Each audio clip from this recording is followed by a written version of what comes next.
Oke, standby. Kamera roll and action. Assalamualaikum warahmatullahi wabarakatuh. Alhamdulillahirrabbilalamin. Assalatu wassalamu ala asrofil anbiya'i wal mursalin Syahidina wa maulana Muhammadin wa ala alihi wa sahbihi ajmain, amma ba'du.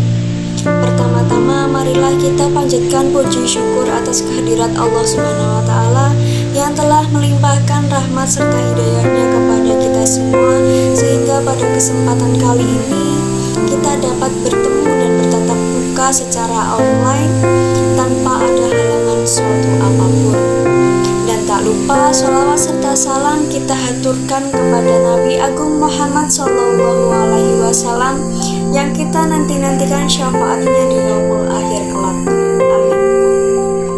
Jadi pada kesempatan kali ini saya akan memberikan sebuah ceramah yang berjudul Meyakini Kitab-Kitab Allah Subhanahu wa Ta'ala. Nah, kitab-kitab Allah Subhanahu wa Ta'ala ini termasuk salah satu rukun iman dalam Islam, yang artinya kita wajib meyakini kitab-kitab suci umat terdahulu. Sepanjang kehidupan manusia, Allah Subhanahu wa Ta'ala menurunkan beberapa kitab sebagai pedoman hidup manusia kepada para nabi dan rasul yang telah Dia utus. Nah, berkaitan dengan kitab-kitab tersebut, Allah Subhanahu wa Ta'ala berfirman dalam surat Al-Baqarah ayat 285 yang artinya semuanya beriman kepada Allah, malaikat-malaikatnya, kitab-kitabnya, dan rasul-rasulnya. Mereka mengatakan, kami tidak membeda-bedakan antara seseorang pun dengan yang lain dari rasulnya. Dan mereka mengatakan, kami dengar dan kami taat. Mereka berdoa, ampunilah kami ya Tuhan kami, dan kepada Engkaulah kami kembali. Quran Surat Al-Baqarah ayat 285. Kitab-kitab itu berupa petunjuk suci dari wahyu Allah Subhanahu wa Ta'ala kepada para nabinya.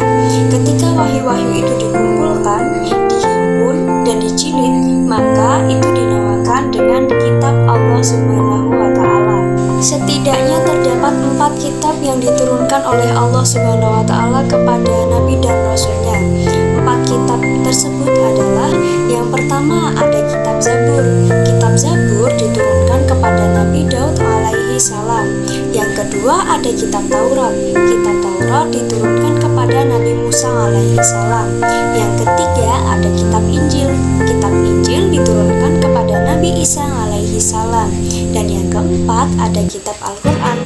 Kitab Al-Quran diturunkan kepada Nabi Muhammad SAW, dan Al-Quran adalah sebagai petunjuk atau penyempurna dari kitab-kitab sebelumnya. Selain menurunkan kitab, Allah Subhanahu wa Ta'ala juga menurunkan suhuf, yaitu lembaran-lembaran terpisah atau tanpa jilid. Kitab dan suhuf ini mengandung firman-firman Allah Subhanahu wa Ta'ala sebagai petunjuk bagi umat manusia.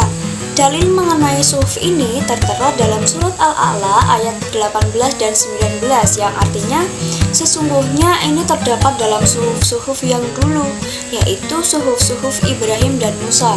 Quran Surat Al-A'la ayat 18 dan 19. Di antara para nabi dan rasul penerima suhuf itu adalah Nabi Ibrahim alaihissalam dan Nabi Musa alaihissalam. Keduanya memperoleh masing-masing 10 suhuf. Nah, berikut ini adalah hikmah-hikmah beriman kepada kitab-kitab Allah Subhanahu wa Ta'ala, sebagaimana dikutip dari buku Pendidikan Agama Islam dan Budi Pekerti tahun 2017 yang ditulis oleh Muhammad Ahsan dan Ibu Sumiati.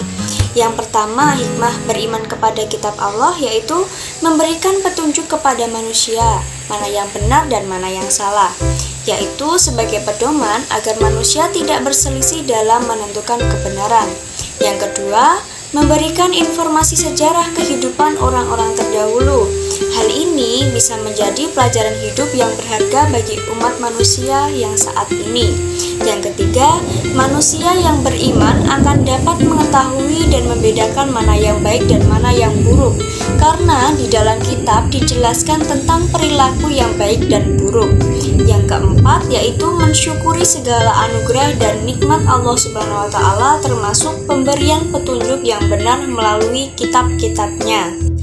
Nah, dan yang terakhir yaitu memiliki sikap toleransi yang tinggi, karena kitab-kitab Allah Subhanahu wa Ta'ala memberikan penjelasan tentang penanaman sikap toleransi, saling menghormati dan menghargai orang lain, bahkan pemeluk agama lain. Mungkin ceramah ini saya cukupkan, kurang dan lebihnya saya memohon maaf yang sebesar-besarnya, karena kesempurnaan hanya milik Allah Subhanahu wa Ta'ala.